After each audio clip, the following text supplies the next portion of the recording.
5 huge Airbnb updates that you need to know about in 2021. These are happening right now. Hosts and those interested in Airbnb around the world, you need to know. Let's jump right in.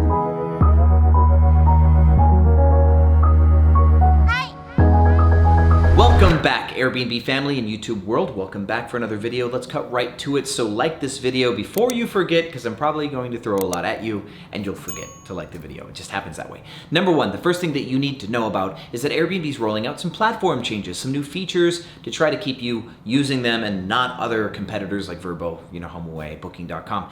And one of the coolest and most notable features that they've rolled out is if you have the multi-calendar, and in order to get the multi-calendar, just go airbnb.com/multi-calendar. If you have more than say 3 listings or 3 listings or more, you should be able to have access to this. They will put little fire icons when dates are more popular than they were for that same exact date last year. So they're starting to put out more market trend data. And what's really cool about this is Texas, dates are popular. Almost every single day of the week is more popular than it was this time last year. Philadelphia, unfortunately, I'm not seeing fire symbols until May. So this will actually help you though start to identify when your prices are going to start to come back up to normal and how long you might need to ride out a slow season. So I was hoping that Philadelphia would bounce back faster, but this trending icon might help me understand exactly how much more we're riding out less than optimal seasonal markets. So get in the multi-calendar and check that out. There's other cool features that I'll be telling you about in a future video. So not going to spoil that on this one. Let's get to number 2. Airbnb made a crucial change to the way that alterations work, and you may not have even noticed it because it was nice and quiet. Before, guests could bypass your cancellation policy by doing an alteration request. And this particularly pertains to and is verified in long-term bookings. I'll still have to test to see if this is on less than 28-day stays, but the way that this fix has happened is, let's say that somebody has a 3-month-long stay. They booked with you and their reservation starts 10 days from now. And they try to shorten that down to a 1-week stay. Well, according to Airbnb's long-term cancellation policy, they have to give you a month notice of cancellation, so they have to pay for a first full month. So Airbnb, even if you accept that alteration, that the way the alteration is designed as far as the minimum goes is they will pay for the dates plus that extra runway of cancellation that they should have to pay for even though they're not using those dates.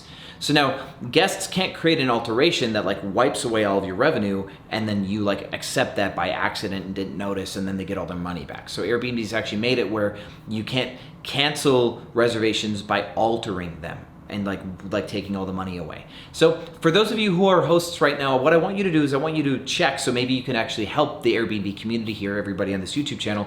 Can you verify this for me? If you have anybody who has a strict cancellation policy and they have they have a reservation for next week, if they make that reservation shorter, or if they try to future date that reservation, I'd like to know, are you seeing anything special with this? Are you seeing that the shortening of the reservation is actually not giving them any money back, for example? This would be highly valuable for hosts to understand. So please put it in the comments if you can actually contribute to letting us know exactly how far this alteration change has gone, because this is actually a fairly new update. 3, this actually has to do with a market, Atlanta, but the implications of this are going to be pretty big. Starting September 1st, 2021, Atlanta will require you to have a permanent address in either Atlanta or Georgia in order to host in Atlanta. So basically what that means is they're trying to keep operators like myself from flooding in and starting a business. So I guess what you have to do, you have to start your Airbnb business and then lease yourself one of the properties and set up a permanent address there.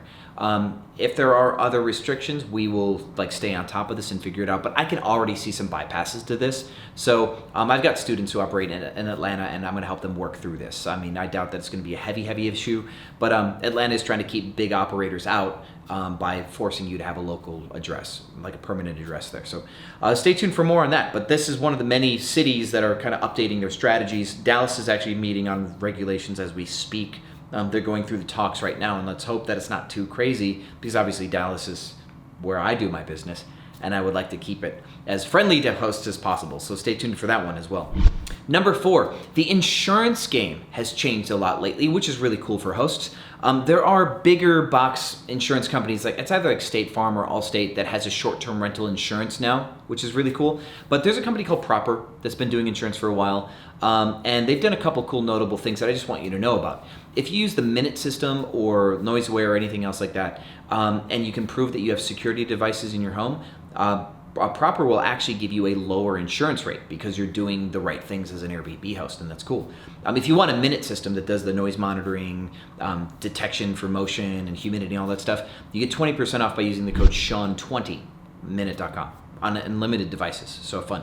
Now, with that said too, they also have another product that they've worked on called VRBO. What VRBO is it's a self-insurance policy. So you can actually have like a guest pay for it. Like, hey, here, Mr. Guest, we want you to pay for this policy. It's $35 per trip, XYZ, and it will insure the trip up to $10,000. And so what's cool about this is it's like a no-hassle insurance policy. So you just take a photo of the fact like a TV's damaged or missing, and they'll just pay you right away. Where Airbnb's host guarantee has become less and less and less cooperative, and you have to take more stuff to arbitration. With this case, VRBO's great. It does cost money, obviously, and you have to find a way to incorporate that in. So larger properties can definitely benefit from something like VRBO. Super small, like studio one bedrooms where like the rates are really cheap, it might be harder to get $35 extra out of your guest, but just know that it's a tool for you to use if you want to. And 5, kind of in a way is a brag, that rental arbitrage is really just popping right now, and it's really, really working. I've got a bunch of students who've just recently, with the last couple of weeks, have nailed down some really big deals, where their first property deal is like 8 units at a Greystar property, or their first deal is like 3 units here or 5 units there. So essentially what people are doing is they are like talking landlords into giving them their properties, and they're getting those landlords to give them, a month or 2 or 3 months of rent for free, and letting them run their Airbnb business in these apartment complexes, and it's super awesome. And so I'll put some screenshots up of like our students that are crushing it, because they deserve the attention because they're doing a great job. And just to show you guys that right now is a perfect time to take advantage of an opportunity like rental arbitrage, because I'm going to keep saying it, landlords are scared.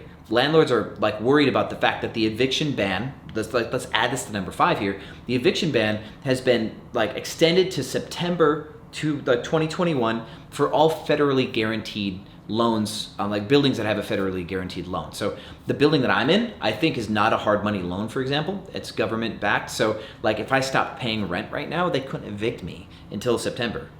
And I could save myself $4,000 a month, which would be cool. But my point here is, pay your rent, guys. But my point here is landlords now are like, oh my goodness, like there's extra liability here. We don't want to have to be attached to regular residents that may or may not be able to pay their rent if the economy goes south or whatever. So landlords are like keen to diversify right now and do some really cool stuff.